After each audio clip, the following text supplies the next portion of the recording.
В квартирі музею поета Павла Тичини після його смерті були знайдені останні його неопубліковані вірші. «Той сад і ніч, і зорі. Де вони тепер? Згадай, як весна цвіла, зі мною ти радо йшла, а в серці мов крик, а серце розривалось, бідне, прощалось з тобою навік». Про кого ці вірші?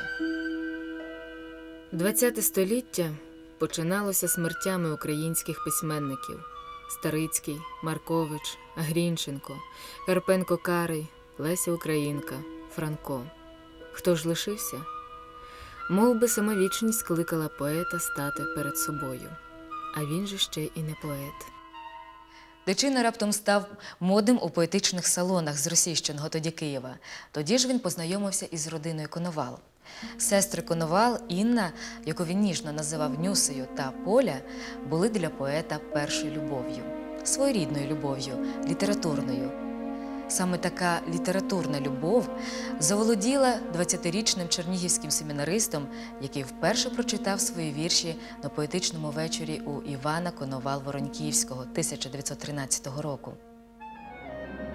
З початком Першої світової війни генерал-губернатор Південно-Західного краю закрив усі українські редакції видавництва.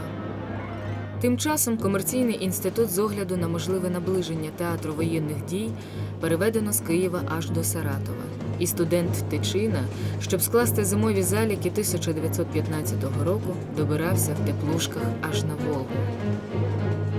Тичина тяжко захворів. Лікарі називали хворобу переродженням серця. Вилікувати не могли, казали, безсилі перед природою. Великий життєлюб, поет і перекладач Володимир Семіленко намагався хоч якось вирвати Павла з рук смерті.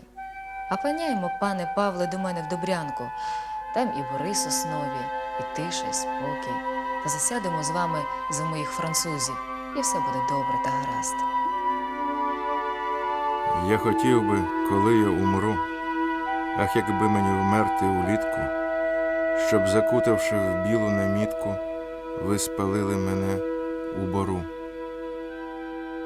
Добрянка – селище, в якому заселилися старообрядці, які колись тікали в стародубські ліси від церковної реформи Петра І. Вони зберігли свою віру, традиції і культуру. Тут на одній з вулиць жив поет Семіленко, у якого колись зупинився хворий Тичина. Його хвороба не була зрозумілою нікому. Тут, на добрянських вулицях, Павло Тичина зустрівся з Наталкою Коновал. «Тичина, пан Павло, не пізнаєте?» Ставна панна, бліда з великими очима, мов Діва Марія, йшла йому назустріч, ніби аж бігла. «Павло, Тичина, невже? Ви не пам'ятаєте мене? Я вам поможу. Ви читали тоді свої поезії моїм кузинам Коновал». Гімназисточка з Києва. Та сама. А ви... Наталка. Наталка. А ви ж тоді сміялися з моїх віршів? Так. Я думала, ви будете священником, а священники й вірші. Вони ходили вулицями Добрянки, обставленими старообрядськими дерев'яними будиночками, липовою алеєю, що колись вела до палацу, який побудував Потьомкін для прийому цариці Катерини. Ні Катерини, ні палацу, ні Потьомкіна вже не було, а липи росли. Зі страхом, майже містичним, а потім із радістю він став помічати, що поезії в ньому народжуються спонтанно, самочинно, від однієї тільки присутності Наталки. І знову вони ходили Добрянкою, молоді, чужі для її побуту і вільні. Тільки від хвороб своїх вони не могли ні втекти, ні визволитися. А Павло забував про свою хворобу поряд з Наталкою. Вона ж приховала те, що приїхала не на вчительську практику, а подихати сосною, щоб зміцнити бодай ті рештки легенів, які ще мала цілі. Наталка хворіла на сухоти. Через 7 років, 9 березня 1922 року, поет напише у щоденнику. Удень сон важкий. Чи це в мене інтуїція така? А чого ж тоді я не почув, як Наталка вмерла? Тільки калина висока-висока приснилася, вище од лаври. І лавра, і небо, і якийсь сум веселий, неземний. У сни я вірю. Може, не в сни, а в закони марень. чому ж не відчув тоді? Вони були заклопотані собою і світом. Наталка не забувала, начебто, про свою вчительську практику, і чимдуж намагалася, щоб Павло повірив у її вигадку, бо ж вигадано було тільки для нього. Немов би її жага до життя перелилася у Павлову душу, і сталося диво. Павло почав одужувати. Була вже пізня ніч, коли Павло проводжав Наталку від будинку Саміленка до цієї школи, де вона зупинилася в старої вчительки. Вона запросила його до себе. Передранкові тумани накочувалися з лісів, а ці двоє тулилися і грілися один від одного. І ставало в їх душах тепліше, і здавалося в цілому світі. Зоставайся, ніч настала, все в тумані, молодці, спать мене поклала тала на дівочій руці.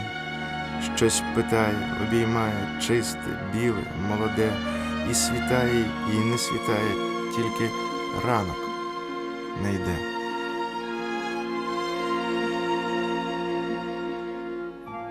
А наступного дня у Добрянку на сільській однокінній підводі з Чернігова приїхав його незрадливий друг Василь Елан Блакитний.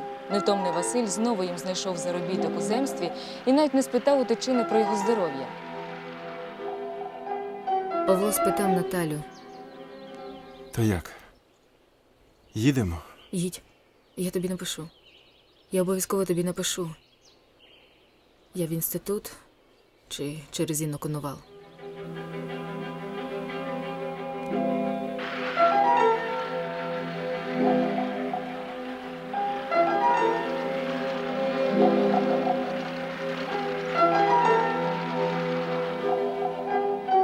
Так він і поїхав назавжди.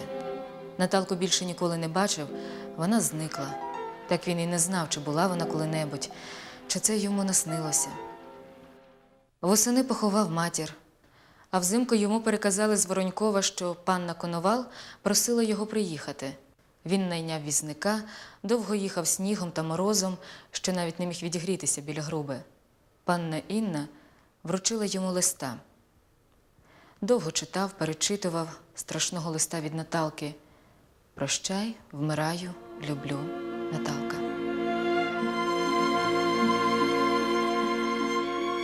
О, панно Інно, я сам, вікно, сніги. Сестру я вашу так любив, дитинно, злотоцінно, любив давно, цвіли луги, і раптом небо, шепіт гаю, оні то очі ваші, я ридаю, сестра чи ви, любив. Писав удень, і так живо Наталка уявилась. Я сам не помітив, як почав схлипувати. Але це тільки на мить, так сильно. Пізніше поет познайомився зі своєю майбутньою дружиною Лідією. І вони прожили довге, тривожне, непросте життя.